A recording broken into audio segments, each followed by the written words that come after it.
হ্যাঁ, আমি ফুডি, কিন্তু আমি কোনো খাবারই বেশি খেতে পারি না। আমার বারবার খিদে পায়, খুব খিদে পায়। কিন্তু যখন খাই, এই কথা।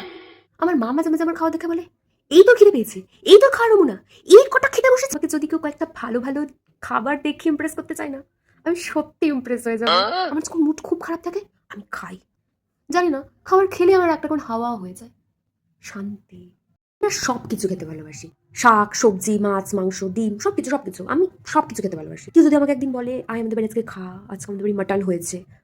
আমি না খুব খুশি হই, খুব। আমি একবারও তাকে বলব না যে, "না, না আমি যাবো না।" আমি তাকে রোজ বলবো, "হ্যাঁ, এরকম রোজ আমাকে নেমন্তন্ন করুক। আমি যাবো, খাবো।" মানে আমাকে আমার মতো ফুডিকে যে কেউ নেমন্তন্ন করে খাওয়াতে পারবে। কারণ আমি খাই না তো বেশি, অল্প খাই। জানি একে নেমন্তন্ন করলেও বেশি খরচা হবে না। কেউ যদি এখন আমার সামনে টেবিল ভর্তি করে নানা রকম খাবার সাজিয়ে দেয়, জানি না আমি সবকটা খাবার খেতে পারবো কি পারবো না। বাট আমি খাবারগুলো দেখে খুব খুশি হয়ে যাবো। ভীষণ হ্যাপি হয়ে যাবো।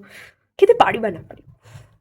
কেউ যদি ভালো, ভালো খাবারের লোভ দেখিয়ে কিডন্যাপ করে নিয়ে যায় না, আমি সত্যি তাদের সাথে চলে যাবো। আমি নিজে বলবো, "হ্যাঁ, করো, কিডন্যাপ করো, কিডন্যাপ করো, আমাকে কিডন্যাপ করো।"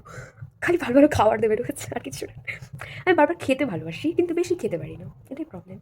বাট আমাকে খাবারের লোভ দেখে যে কেউ কিডন্যাপ করে নিয়ে যেতে পারে, যে কেউ।